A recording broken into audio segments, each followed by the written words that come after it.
Salut tout le monde, j'espère que vous allez bien. On se retrouve dans un nouveau point lecture où j'ai quand même pas mal de livres à vous présenter et pas mal de livres sur le thème de Noël forcément.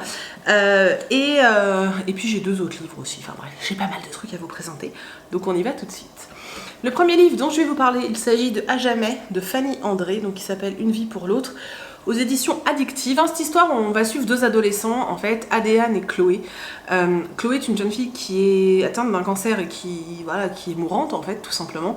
Et Adéane est quelqu'un qui cache un secret. Alors, pendant un bout de temps, on ne sait pas trop ce qu'il est. On sait qu'il y a un grand mystère autour de sa famille et qu'en fait, il faut qu'il trouve son âme sœur, entre guillemets, et qu'il s'attache, je sais plus quel terme ils utilisent, mais c'est un peu ça en fait, qui s'attache à la personne et qui forme un couple. Le problème, c'est que cette personne va devenir son âme sœur pour toujours en fait, donc d'où à jamais, mais va devoir faire un énorme sacrifice. Le truc, c'est que à partir de là, ils deviennent immortels. Voilà, Chloé et Adéane vont se rencontrer, vont être vraiment très attirés l'un envers l'autre, sauf que Adéane en fait refuse l'héritage familial. Il ne veut pas devenir immortel, il ne veut pas faire subir ça à quelqu'un en fait. Voilà. Je peux pas trop vous en dire parce que je risquerais de vous spoiler ce que sont en fait, ce qu'est la famille d'Adéane, quelle est leur particularité, leur spécificité. Ce serait quand même vachement dommage. Mais c'est vrai que c'est quelque chose que je n'avais encore jamais vu et en ça c'est super étonnant. Je m'attendais pas du tout à ça en fait. J'étais tellement partie dans un truc de c'est une romance young adulte plutôt parce qu'ils sont ados, que voilà. Et en fait non, on part dans un côté hyper fantastique auquel je m'attendais pas. Alors c'est pas un loup-garou, c'est pas du tout des créatures que vous avez déjà vues, hein. Sincèrement c'est un truc que vous n'avez jamais vu.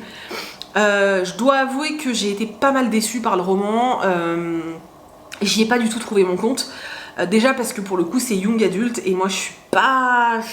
young adulte c'est un peu compliqué pour moi. Et en fait, ouais, la romance ne m'a pas spécialement convaincue en fait. J'y ai trouvé trop de longueur, voilà c'est ça, j'y ai trouvé trop de longueur. J'aurais aimé que ça aille beaucoup plus vite, parce qu'il est quand même balèze, hein. Il fait 500 pages à peu près. Et ouais, je pense que pour moi, vraiment juste pour moi, il y avait 200 pages de trop.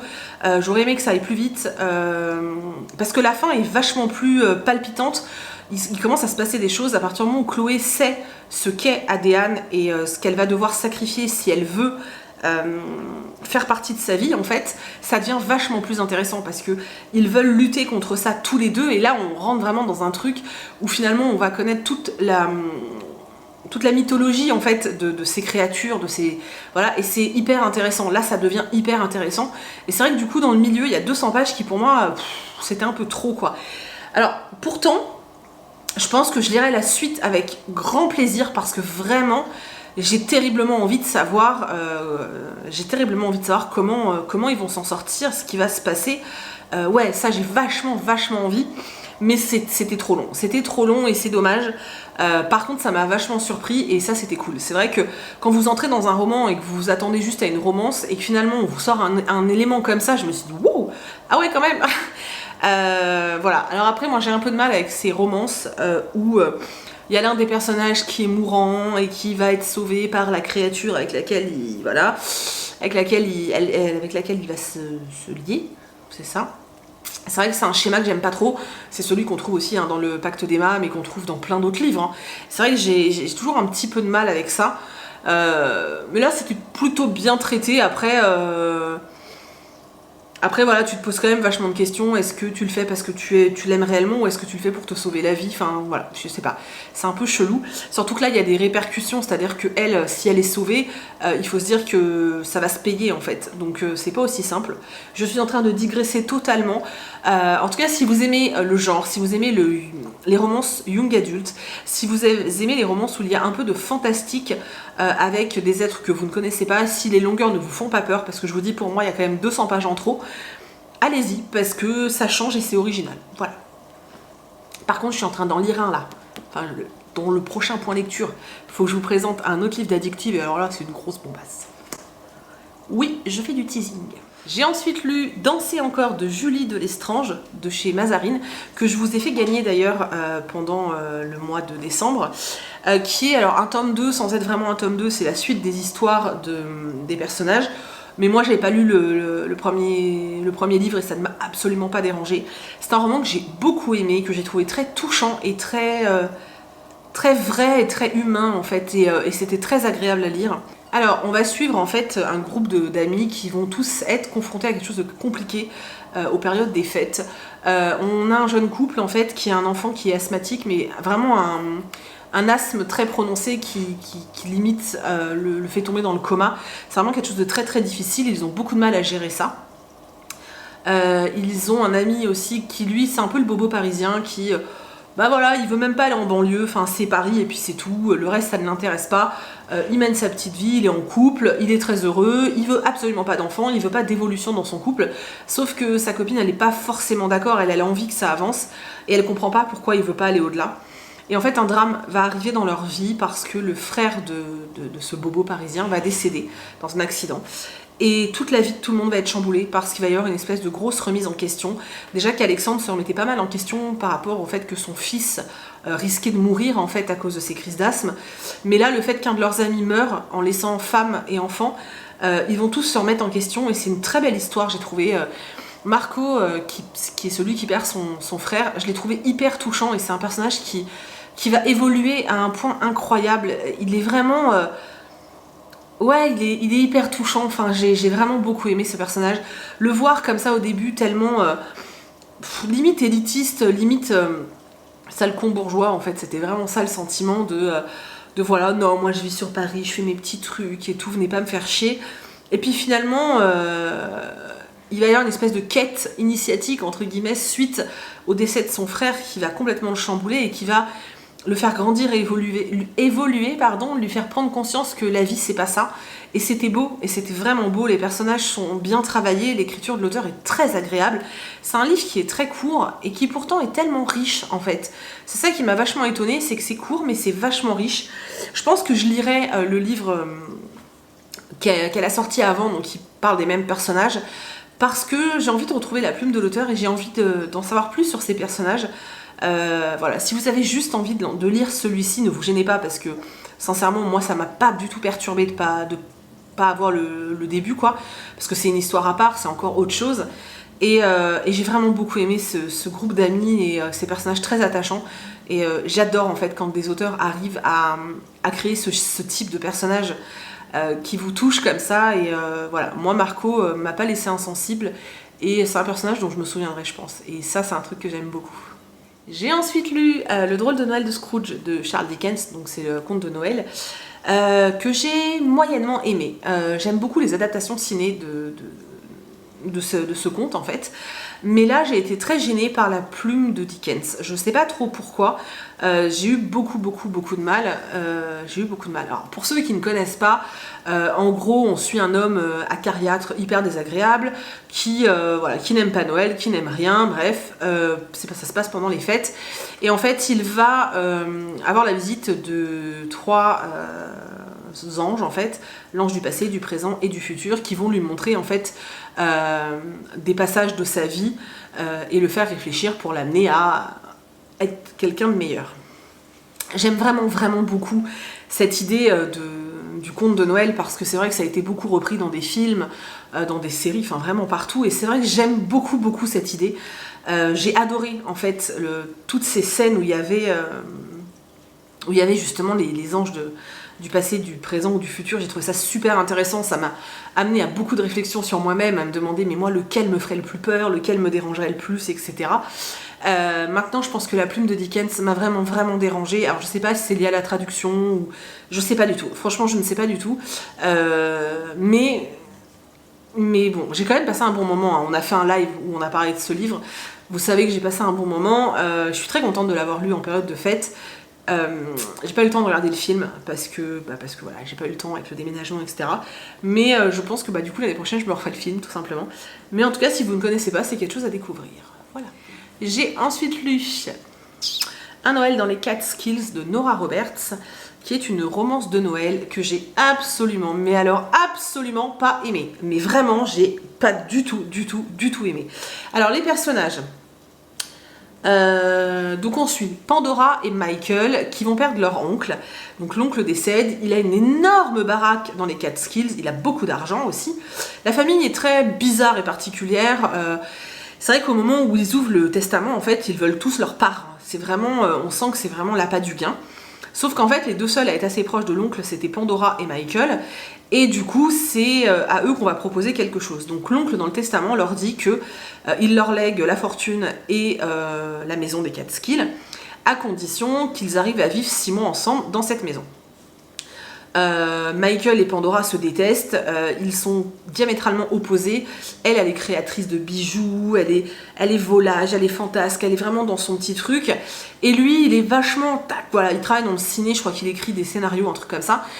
Et ils sont vraiment différents. Ils se détestent, mais ils ont une forte attirance sexuelle l'un envers l'autre. Putain les gars, ils sont cousins. Alors ça a fait rire beaucoup de gens, que ça me choque. Je sais que dans pas mal de cultures, ça gêne personne. Dans la culture occidentale, c'est bizarre en fait. Et moi je trouve ça étrange. Alors ils sont peut-être cousins très éloignés, mais ça n'empêche que je trouve ça chelou.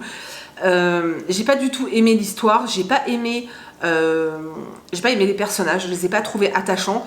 Le truc de on se fait la guéguerre, mais en fait on a qu'une envie, c'est de se foutre à poil et de copuler comme des lapins au milieu du salon. Oh, ça m'a gavé, ça m'a gavé. J'ai vraiment pas aimé. Alors c'est mon premier Nora Roberts. Je sais pas s'ils sont tous comme ça, mais là pour moi ça l'a juste pas fait du tout. C'est absolument pas un livre que je recommande. Moi, je m'attendais à un truc doudou, chou et tout, tu vois. Et c'était pas du tout ça. J'ai passé un très mauvais moment et voilà, j'ai pas aimé. J'ai vraiment pas aimé ce livre. On va continuer dans les romances de Noël. Donc, j'ai lu Un jour de neige de Suzanne Wiggs, aux éditions Harlequin, toujours. Alors, là, on suit Maureen qui travaille en fait et vit dans une petite ville qui s'appelle Avalon, qui est dans les montagnes, donc qui est pas loin qui est dans les Catskills aussi, tiens d'ailleurs. Maureen, c'est la femme un peu, vous savez, le cliché de la bibliothécaire, comme on peut voir dans les films. Elle travaille d'ailleurs dans la bibliothèque d'Avalon, bibliothèque qui a été sauvée récemment grâce à des dons, etc., mais qui a beaucoup de mal à survivre.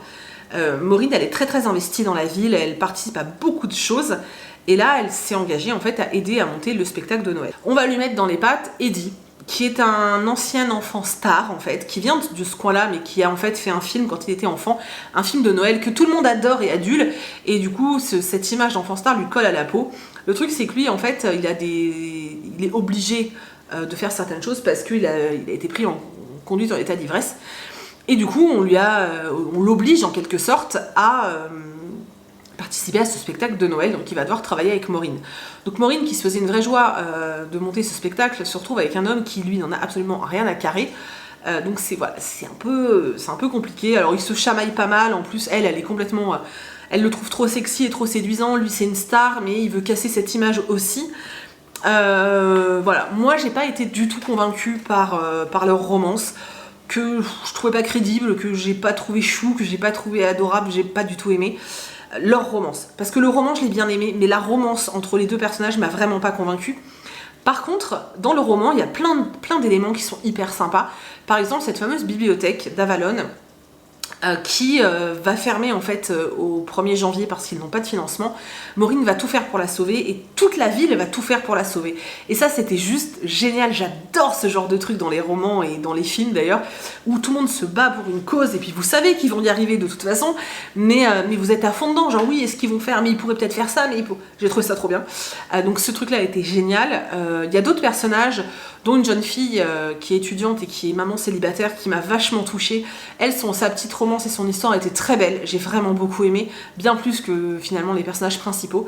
Voilà, du coup pour tous ces éléments là, je peux vous recommander ce livre parce que c'est vrai que tout ça c'était sympa. Là on est vraiment dans l'ambiance de Noël, on sent la neige, on a tout en fait, et ça c'était un côté super magique.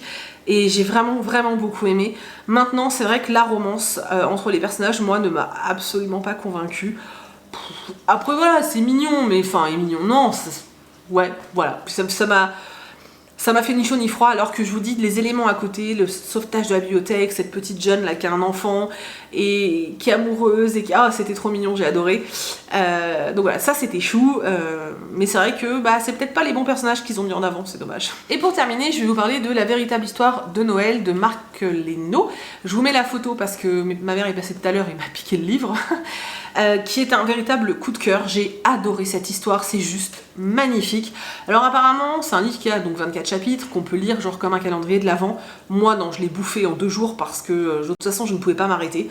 J'avais envie de connaître la suite, j'avais envie d'être dedans, quoi. Donc de toute façon, j'aurais pas réussi à m'arrêter.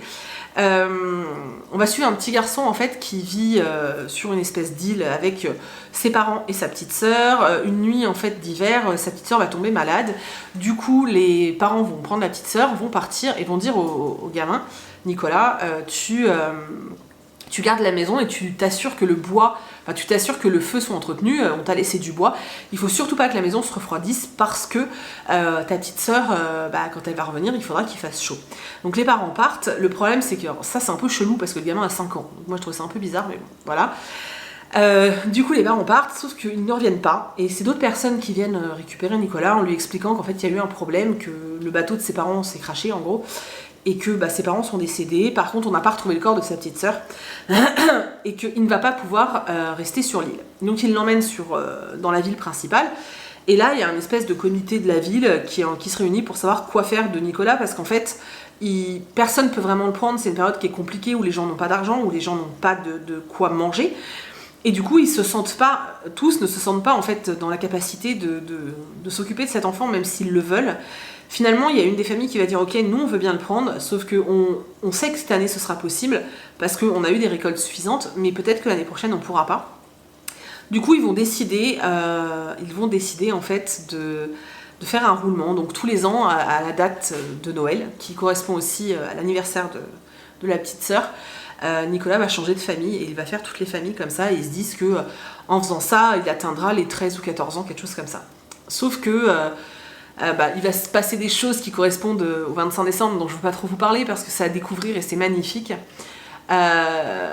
Et voilà, l'histoire en gros c'est ça. Il va finalement... Non, je vous dis pas finalement, j'ai pas envie. Je vous laisse découvrir. C'est un livre qui m'a profondément touchée. J'ai trouvé que l'histoire était magnifique. J'ai trouvé que le personnage était d'une tendresse incroyable. On a un vieux bonhomme aigri et méchant dans cette histoire qui finalement est un gros cœur tendre qui m'a profondément touchée. J'ai versé des larmes plusieurs fois en lisant ce livre. C'était magnifique, j'ai adoré ce roman, je peux que vous conseiller du plus profond de moi-même, c'est pas français mais vous avez compris, je peux que vous conseiller de découvrir cette histoire qui est sublime. Je suis tellement contente de l'avoir lu et je pense très sincèrement que je le relirai l'année prochaine pour Noël parce que c'était génial quoi, ça a vraiment un côté magique, c'était super, franchement c'était super, c'est pour ça que je l'ai filé à ma mère d'ailleurs parce que je pense qu'il faut lire cette histoire, c'est magnifique. Voilà. Donc voilà, c'en est tout pour cette vidéo. Comme vous avez pu le voir, pas mal de lectures de Noël. En même temps, j'ai beaucoup traîné pour faire ma vidéo et puis j'ai pas lu depuis longtemps, donc voilà. J'espère vraiment que la vidéo vous a plu. N'hésitez pas à me dire si vous avez lu des livres de Noël. Je sais que vous êtes beaucoup à avoir lu Le Noël de Scrooge et puis La véritable histoire du Père Noël, puisque c'était des lectures communes. Alors les lives n'ont pas eu lieu parce que j'ai pas internet, voilà, enfin j'ai la 4G mais je peux pas faire de live en 4G, c'est pas possible, donc pour le moment j'ai toujours pas internet à l'heure où je vous filme la vidéo, donc je vais uploader avec la 4G encore, mais voilà, j'ai pas pu faire les lives. Dès que j'ai internet, de nouveau, dès que la Freebox accepte de fonctionner, on se fait un live et on reparle des livres de Noël, on reparle de tout ça. Voilà, n'hésitez pas à me dire dans les commentaires aussi, donc si vous avez lu des livres de Noël, quels ont été vos livres de Noël chouchous de cette année, ou voilà, quelle a été votre dernière super lecture. Dites-moi si ça intéresse quelqu'un, la lecture du Seigneur des Anneaux. Je pense que je vais le proposer sur le groupe du mois de la fantaisie, parce que j'ai vraiment très envie de les relire, et je pense que voilà, je vais m'en faire un par mois, ça va être juste trop cool. Donc si vous avez envie de me suivre, et ben pourquoi pas. Voilà, j'espère vraiment de tout cœur que la vidéo vous a plu, que vous avez peut-être découvert des romans et peut-être des choses qui peuvent vous intéresser. J'attends de vous lire en commentaire comme d'habitude, vous savez que j'adore ça. Je vous remercie d'avoir regardé cette vidéo jusqu'au bout, je vous fais plein de bisous et je vous dis à bientôt dans une prochaine vidéo. Salut!